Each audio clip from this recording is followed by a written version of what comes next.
Welcome to Devendra studies. మనం ఈ వీడియోలో అన్వేషణ పద్ధతి హ్యూరిస్టిక్ మెథడ్ గురించి నేర్చుకునే ప్రయత్నం చేద్దాం. హ్యూరిస్టిక్ మెథడ్ అన్వేషణ పద్ధతి పితామహుడు ఎవరంటే హెచ్ఈ ఆమ్స్ట్రాంగ్. అన్వేషణ పద్ధతి పితామహుడు హెచ్ఈ ఆమ్స్ట్రాంగ్. ఇతను ఇంగ్లాండ్ దేశానికి చెందిన రసాయన శాస్త్ర ఆచార్యుడు, అంటే కెమిస్ట్రీ లెక్చరర్గా పనిచేస్తూ ఉన్నాడు హెచ్ఈ ఆమ్స్ట్రాంగ్. ఇది 2018 స్కూల్ అసిస్టెంట్ మ్యాథ్స్ వాళ్ళకి అడిగిన బిట్టు ఏపీలో. సో ఏమని, అన్వేషణ పద్ధతి పితామహుడు ఎవరనేసి. సరే, ఇతను చికాగో విశ్వవిద్యాలయంలో తన శిష్యుడైనటువంటి మైకెల్స్ యొక్క పరిశోధనా పత్రము ఆధారంగా ఈ అన్వేషణ పద్ధతిని రూపొందించాడు. అన్వేషణ పద్ధతిని ఇంగ్లీష్లో మనం హ్యూరిస్టిక్ ఏమంటాం? అన్వేషణ పద్ధతి ఇంగ్లీష్లో హ్యూరిస్టిక్ మెథడ్ అని అంటాం. హ్యూరిస్టిక్ అనే పదం, ఇది ఏ భాష పదము? ఆంగ్ల భాష పదం. హ్యూరిస్టిక్ అనే ఆంగ్ల పదము మనకు హ్యూరిస్కో అనే గ్రీకు పదము నుండి వచ్చింది. హ్యూరిస్టిక్ అనే ఆంగ్ల పదము హ్యూరిస్కో అనే గ్రీకు పదము నుండి వచ్చింది. హ్యూరిస్కో అంటే ఐ ఫౌండ్ లేదా ఐ ఫైండ్ అంటే నేను కనుగొన్నాను అని అర్థం. సో హ్యూరిస్కో అంటే అర్థం ఏంటి? నేను కనుగొన్నాను అని అర్థం. సరే, ఆమ్స్ట్రాంగ్ ప్రకారము మనకు డెఫినేషన్ ఏంటి అంటే, ఆమ్స్ట్రాంగ్ పద్ధతి అంటే ఏమంటే, విద్యార్థులు శాస్త్రీయ విషయాలను ఇతరుల నుంచి తెలుసుకోవడానికి బదులు పరిశోధన దృక్పథముతో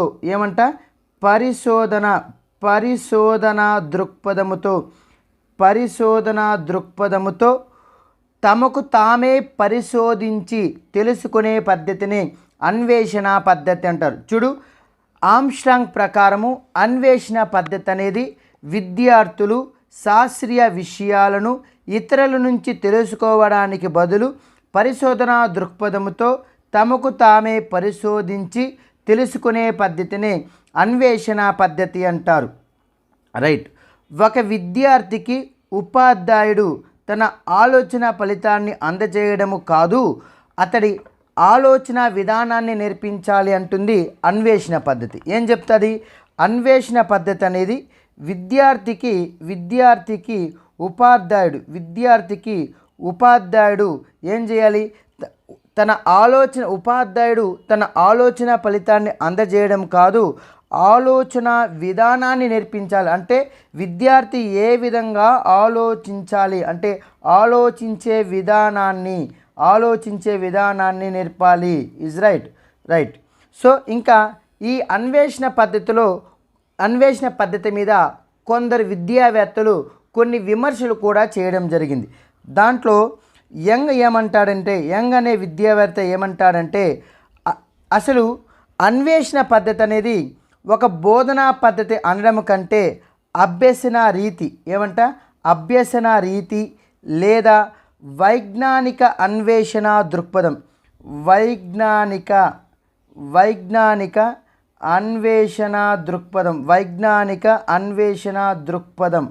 వైజ్ఞానిక అన్వేషణ దృక్పథం అనడము ఉత్తమం అంటాడు. ఎవరు?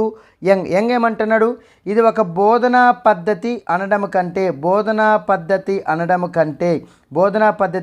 కంటే అభ్యసన రీతి లేదా వైజ్ఞానిక అన్వేషణ దృక్పథం అనడము ఉత్తమం అంటాడు. ఇంకా మరొక వ్యక్తి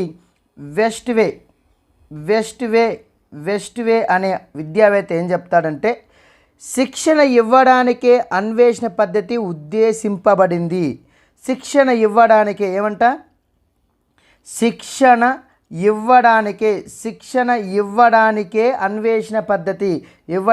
అన్వేషణ పద్ధతి ఉద్దేశింపబడింది. ఇక్కడ జ్ఞానానికి ద్వితీయ ప్రాముఖ్యత మాత్రమే ఇవ్వబడింది. ఇక్కడ జ్ఞానానికి ద్వితీయ ప్రాముఖ్యత ఇవ్వడం జరిగిందంటాడు వెస్ట్ వే. ఏమంటాడు వెస్ట్ వే? అన్వేషణ పద్ధతి అనేది శిక్షణ ఇవ్వడానికే ఉద్దేశించబడింది, కానీ ఇక్కడ జ్ఞానానికి ద్వితీయ ప్రాముఖ్యత ఇవ్వబడింది అంటాడు వెస్ట్ వే.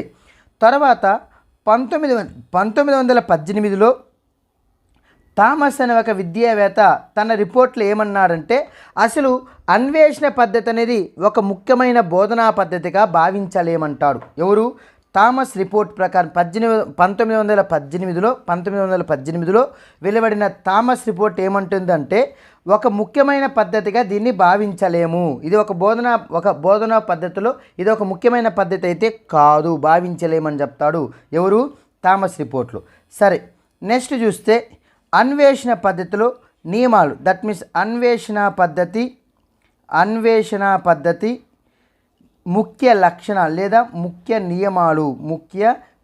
అసలు అన్వేషణ పద్ధతిలో ఏమేమి నియమాలు ఉన్నాయి, వెరీ వెరీ వెరీ ఇంపార్టెంట్, గ్యారెంటీగా మనం నేర్చుకోవాల్సిందే.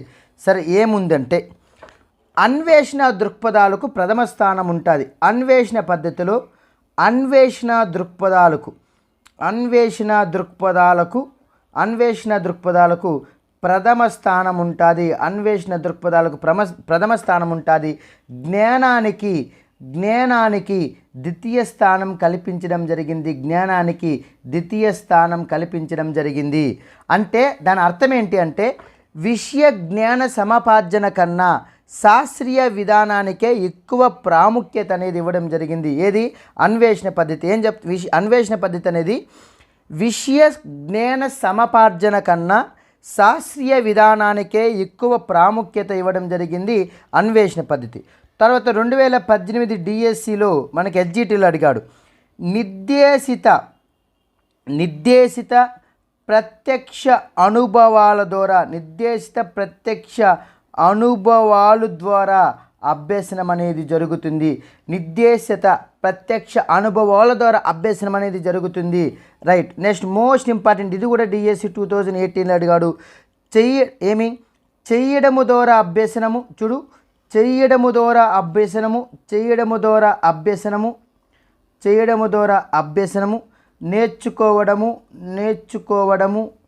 నేర్చుకోవడము, ఆచరణ ద్వారా అభ్యసనము,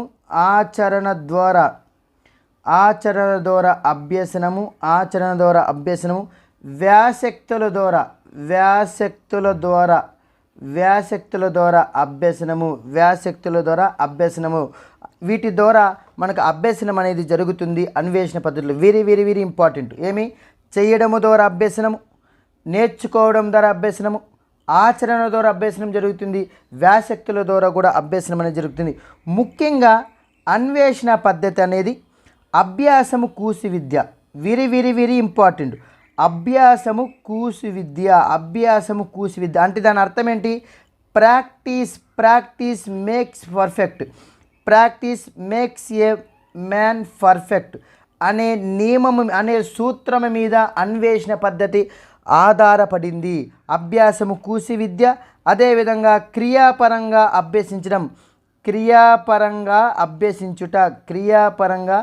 అభ్యసించుట అంటే లర్నింగ్ బై డూయింగ్ అనే సూత్రాల మీద అన్వేషణ పద్ధతి ఆధారపడింది. This is very very very very important. So అన్వేషణ పద్ధతి అనేది అభ్యాసము కూసి విద్య, క్రియాపరంగా అభ్యాసం అంటే practice makes a man perfect, learning by doing అనే సూత్రాల మీద ఆధారపడ్డ బోధనా పద్ధతి ఏది అంటే మనకు అన్వేషణ పద్ధతి. బాగా గుర్తుపెట్టుకోండి. తర్వాత విషయానికి వస్తే అన్వేషణ పద్ధతిలో ఇందులో స్వయం ఆలోచన, ఇది కూడా డిఎస్సి 2018లో అడిగింది. స్వయం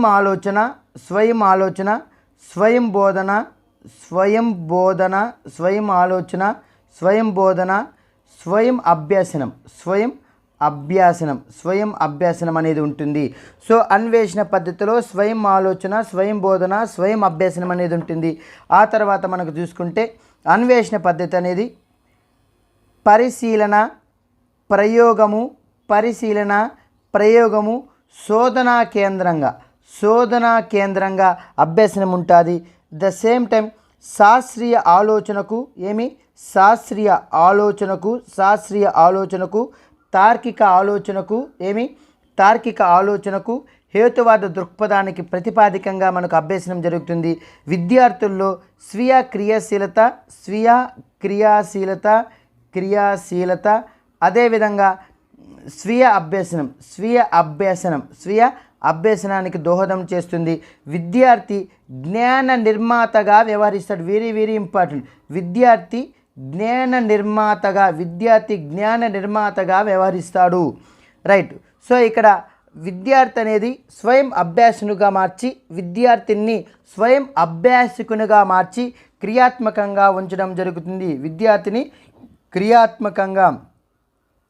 క్రియాత్మకంగా ఉంచడం జరుగుతుంది. ఇది మనకు ఏంటి, అన్వేషణ పద్ధతిలో ముఖ్యమైన నియమాలు. ఒకసారి బాగా గమనించి ఏమేమి చెప్పుకున్నాము అంటే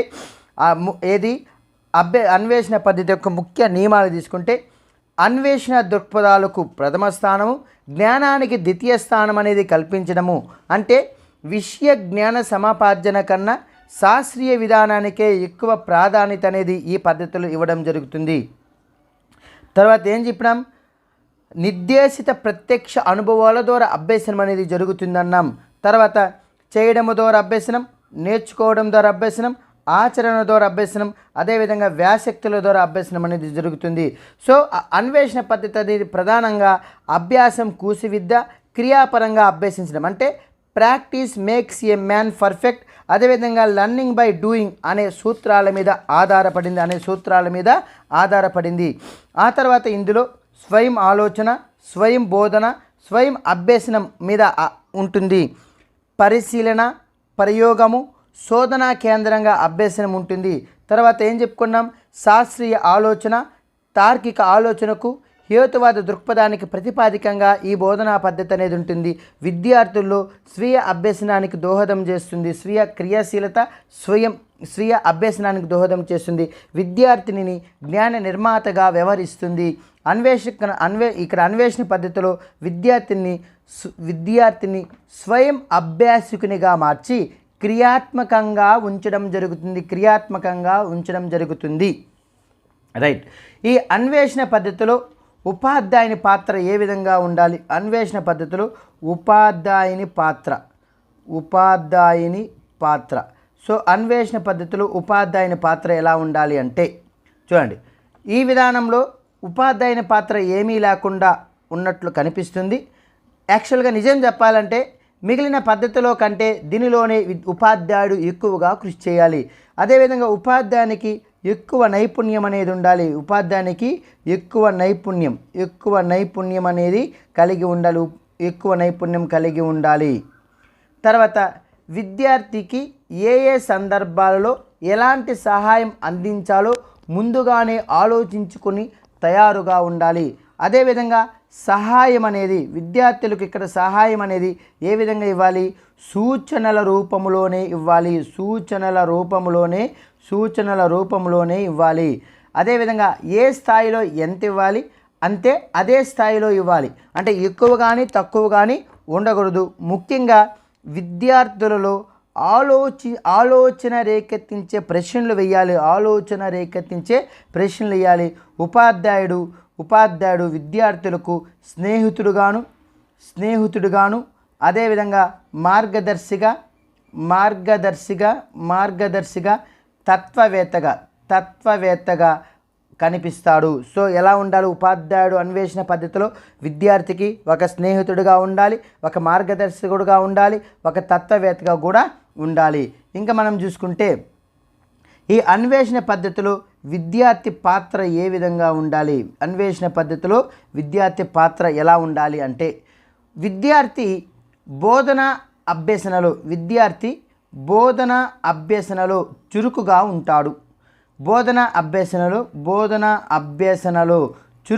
ఉంటాడు. ప్రత్యక్షంగా పాల్గొంటాడు. విద్యార్థి అన్వేషణ పద్ధతిలో ప్రత్యక్షంగా పాల్గొంటాడు. ప్రతిదీ చేయడము ద్వారా నేర్చుకుంటాడు. స్వతంత్రంగా ఆలోచిస్తాడు. స్వతంత్రంగా కృషి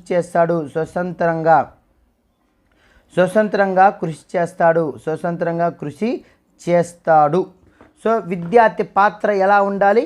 బోధన అభ్యసనలో చురుకుగా ఉంటాడు, ప్రత్యక్షంగా పాల్గొంటాడు, చేయడం ద్వారా నేర్చుకుంటాడు, స్వతంత్రంగా ఆలోచిస్తాడు, స్వతంత్రంగా కృషి చేస్తాడు. ఇది విద్యార్థి అన్వేషణ పద్ధతిలో విద్యార్థి యొక్క పాత్ర.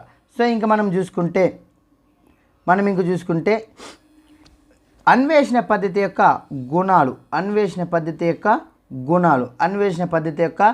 గుణాలు. సో అన్వేషణ పద్ధతి అనేది అత్యంత వైయక్తికమైన బోధనా పద్ధతి. ఇది అత్యంత వైయక్తికమైన అంటే వైయక్తిక బోధనా పద్ధతుల్లో ఇది ఒకటి. సో అత్యంత వైయక్తిక బోధనా పద్ధతి విద్యార్థులలో పరిశోధకుడుగాను విద్యార్థిని అంటే విద్యార్థుల వారి స్థాయిల్లో మనకు విద్యార్థిని ఏ విధంగా ఉంచుతుందంటే పరిశోధకుడుగాను శాస్త్రయజ్ఞుడుగాను ఈ భావించుకుంటాడు. ఇది ఒక రకంగా చూసుకుంటే పిల్లవానికి ఒక రకమైనటువంటి ప్రోత్సాహంగా మనం భావించవచ్చు. సో నెక్స్ట్ తీసుకుంటే అభ్యసన ప్రక్రియలో విద్యార్థి క్రియాత్మక భాగస్వామి అంటే యాక్టివ్ పార్టిసిపేట్ అనేది ఉంటుంది. ఆత్మవిశ్వాసం కలవాడుగా తయారవుతాడు. ఈ బోధనా పద్ధతి ద్వారా విద్యార్థుల్లో ఆత్మవిశ్వాసాన్ని పెంపొందించవచ్చు. అదేవిధంగా విద్యార్థి ఇక్కడ ఒక జ్ఞాన నిర్మాతగా వ్యవహరిస్తాడని ఆల్రెడీ మనం నేర్చుకున్నాం. ఇక్కడ కేవలం సమాచారాన్ని గ్రహించడమే ప్రధానంగా కాకుండా నూతన ఆలోచన, నూతన విషయాలను ఇక్కడ విద్యార్థి కనుక్కుంటాడు. ఇంకా విద్యార్థులలో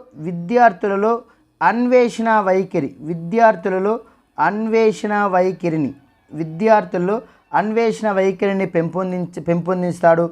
విద్యార్థి తనంతట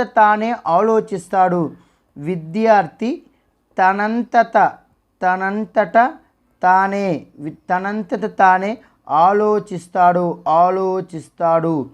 అదేవిధంగా పరిశోధక చైతన్యాన్ని వృద్ధి చెందుతుంది. అంటే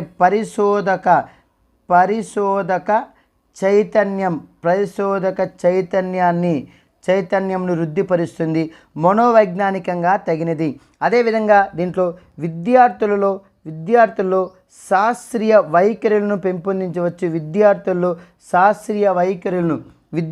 శాస్త్రీయ వైఖరులను పెంపొందించవచ్చు. అదేవిధంగా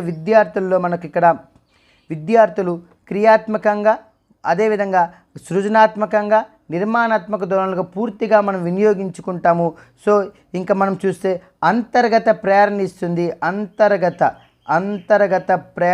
అంతర్గత ప్రేరణనిస్తుంది ఏది అన్వేషణ పద్ధతి. సో ఇంకా మనం చూసుకుంటే విద్యార్థుల్లో నిర్మాణాత్మక కౌశలాలను జ్ఞానేంద్రియ శిక్షణకు అభివృద్ధిపరచవచ్చు. ఏం చెప్తున్నాను? విద్యార్థుల్లో నిర్మాణాత్మక కౌశలాలను జ్ఞానేంద్రియ శిక్షణను అభివృద్ధిపరచడానికి అన్వేషణ పద్ధతి ఉపయోగపడుతుంది. అన్వేషణ పద్ధతిని సమర్థించే అభ్యసన సిద్ధాంతం ఏది అంటే ఏంటంటే అంతరదృష్టి సిద్ధాంతం. Very very important. ఒకసారి గతంలో అడిగినాడు. ఏమని అడిగినాడు? అన్వేషణ పద్ధతిని సమర్థించే అభ్యసన సిద్ధాంతం ఏది అంటే అంతరదృష్టి అభ్యసనము. రైట్. ఇంకా మనం చూస్తే లోపాలేంటి? దట్ మీన్స్ దోషాలు. దోషాలన్నా ఒకటే. సో దోషాలు